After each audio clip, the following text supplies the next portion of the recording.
Morning mga kabrad. So nandito tayo no, kasama ko ang aking former na acting CEO no sa 6 DTU Carmen. Okay, so ngayon isa na siyang successful retired incorporated sa Reserve Force. Sir, mayong hapon sa Ibudia. So, sir, pwede ba masabi kung ano ang ginagawa mo ngayon sa Reserve Force at paano ka nakapasok sa Reserve Force?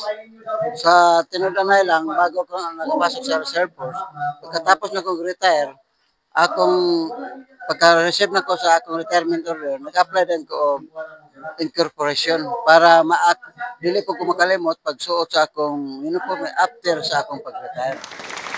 Right, maraming salamat sir. So, si sir ha, pag-retire niya, nag-apply agad na incorporation. So, sa mga retired natin dyan, no?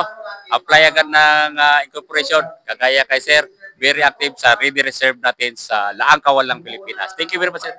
Maraming salamat din sa opportunity nga nakapagsalita na ayaw mo kumpiyansa nga naka-retired mo o i-automatic mo nga mga membro sa reservist kasi may application kan ayaw niyo sa legi katoy niyang attach sa inyong MPF na retirement kasi nakatambak lang yan doon ilang libo ang mag-retire hindi yan okay diretso ang importante personal mo apply through your liaison NCO na may pasa agad doon sa GHQ para maalabasan agad ng order.